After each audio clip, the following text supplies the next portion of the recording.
This is the story of centralized traffic control, an amazing electrical development in modern railroading. Here we have a passenger train speeding westward toward the Pacific coast.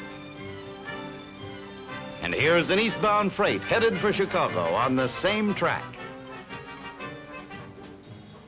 Miles away, the dispatcher can tell at a glance just what is happening. The high-precision equipment in front of him advises him of the exact location of every train in his division, and he may be controlling operation for as much as 250 miles.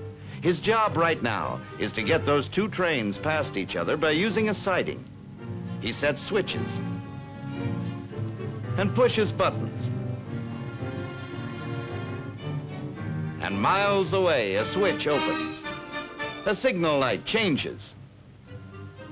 The eastbound freight pulling 100 or more cars at high speed. The watchful engineer spots the warning signal. Speed is reduced. And as he passes the signal, his new position is recorded in the dispatcher's office. The freight takes the siding and moves along at reduced speed. The signals are ready to be reset. Now that the freight is clear of the main line. With a twist of a lever, the dispatcher notifies the speeding passenger train that the track is clear. And here it comes at 80 miles an hour.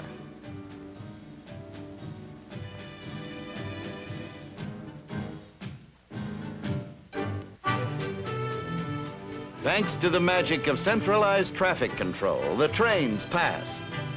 The freight is still moving at slow speed. It has not become necessary for it to come to a complete halt. There goes the westbound. The pass has safely been completed. Now let's take care of the freight. He gets the signal. It's resume speed. And there goes the freight, back on the main line, eastbound to Chicago. That's centralized traffic control. One man controls traffic on a whole division of a railroad.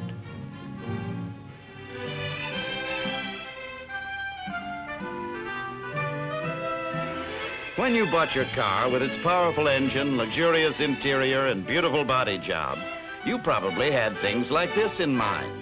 The ability to go places and see things, to get around without restriction, to enjoy our beautiful country. But if you drive in our congested cities, you're apt to find yourself in a situation like this. You know, some 50 years ago, an automobile was developed which would go 10 miles an hour. And today, half a century later, that's what some of us are doing, 10 miles an hour. And the parking situation, do I need to tell you?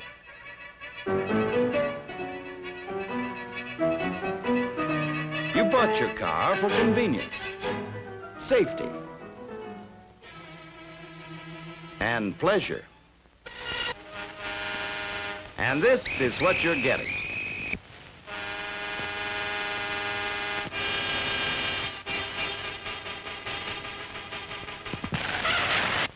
And this is where you're apt to end up. Why? Maybe we've been approaching the problem from the wrong angle. We've been thinking in terms of moving traffic, when we should think in terms of moving people. For example, look at all the cars in this typical downtown block, many of them carrying only one or two persons. All the people in all these cars jamming traffic would fit in just one bus, taking only a fraction of the space. And with all those cars gone, that bus would really get people there in jig time. In a typical city block, one trolley coach affords enough transportation per trip to remove the need for as many as 50 parking spaces. And a modern streetcar with its large capacity handles enough traffic each day to remove hundreds of cars from congested downtown areas. A modern high-speed transportation system carries as much traffic as 100 lanes of automobiles. And short surface trains, often operating along freeways, offer speedy, convenient transportation. Yes, before you start telling how buses and trolleys tied you up driving home, Just think of the number of passengers these important transportation systems carry, and think what a complete mess traffic can be when they're not running. They've gone modern in a big way. Two-way radio cars advise dispatchers, enable extra facilities to be put on the streets to solve key traffic situations. And look at this as an example of how modern a transit vehicle system can be. Your automobile is an important part of your life, as it should be and will continue to be. And if you believe the problem of congestion can be helped by moving people instead of moving traffic, you'll realize the importance of trolleys and trolley coaches.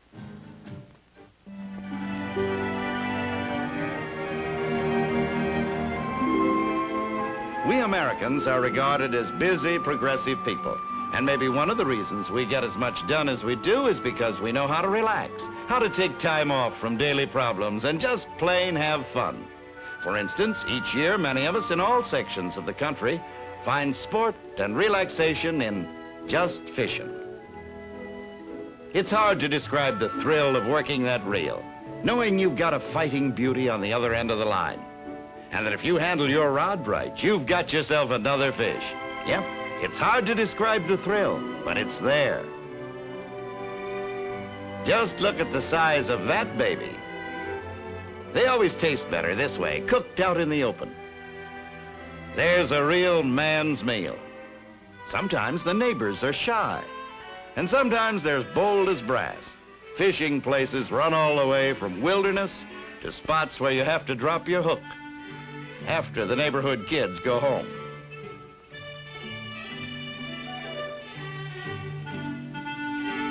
Some people fish in lakes. In fact, a lot of folks say it's the only kind. One thing about it, you can get to your favorite fishing spot in a hurry. And some people fix it so they can fish almost off the front porch. Fishing in the ocean is still another kind of fishing, and probably one of the greatest friendly arguments of all times goes on between freshwater fishermen and those who go in for the big ones from the briny deep. But the idea is the same: relaxation away from the cares of the world, pleasant companionship, and the thrill of catching that big one. It's a great sport, no matter where you go. You can have the time of your life just fishing.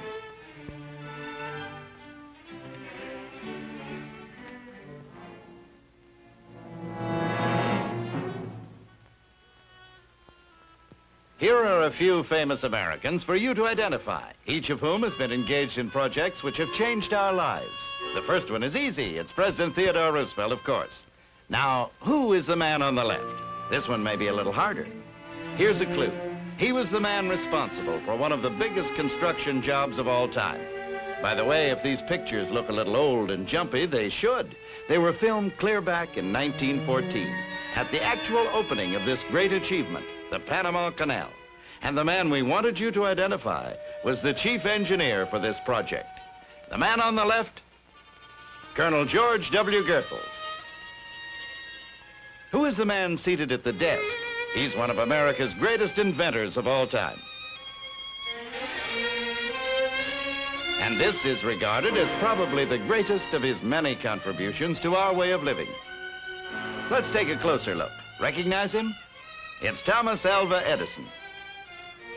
Here is Mr. Edison with another electrical wizard, the man we'd like you to identify. The man with Edison was a mathematical genius. He obtained patents for over 200 improvements in the field of electricity. He was known as the father of alternating current. He is Charles P. Steinmetz. Now, who is this man? He was a general in spite of that collegiate coonskin coat.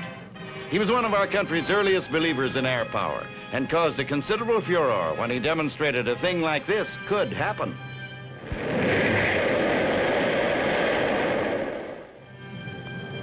Remember him now, General Billy Mitchell. Remember the planes of World War I? And these early crates? We've come a long way since then. And in the last few years, too. Here are actual films of the first jet flight in America, October 1st, 1942.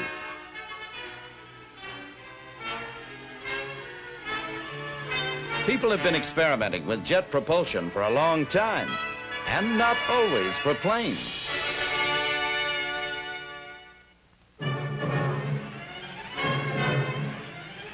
The principle of jet propulsion is found in Newton's third law of motion, which states that for every action, there is an equal and opposite reaction. For example, an ordinary rotary lawn sprinkler turns because of the reaction of the arms and the action of the jet of water. It does not turn because the water squirted out pushes against the air. It would spin just as well in a vacuum. Similarly, a jet plane flies because of the reaction to the jet, not because the jet pushes against the air behind it. The engine itself, with modern developments, consists of two rotating elements: the compressor and the turbine, which are both mounted on a single rotating shaft. Air is drawn in, compressed, and packed into the firing chambers where the fuel is injected. The constantly burning fuel tremendously increases the energy of the enclosed gases which rush through the turbine and out. The turbine, operating like a windmill, supplies the power to spin the compressor. The expanding gases, pushing their way out the rear at about 1,200 miles per hour, give the plane its forward thrust. This is the heart of the jet engine, the turbine wheel, the most tortured piece of metal in the world. It must not twist in the superheated gases. It must not corrode. It must not tear itself apart at 8,000 revolutions a minute. The turbine wheel, running red hot, is just a few feet away from the compressor, sucking in air that may be 65 degrees below zero. This turbine wheel is an outstanding example of design and craftsmanship. Jet propulsion changed the whole outlook of the aviation industry. Of course, many developments have been made in jet engines. Each new model is more powerful and more efficient than the last one. In one 6-month period, 3 designs were okayed, each more powerful than the preceding one. The last of these is no larger than the first, yet delivers so much more thrust that it is not even in the same class. America's scientists and engineers and metallurgists went to work, and thanks to them, our country is rapidly achieving a degree of jet supremacy which may well play an important part in our lives in the future.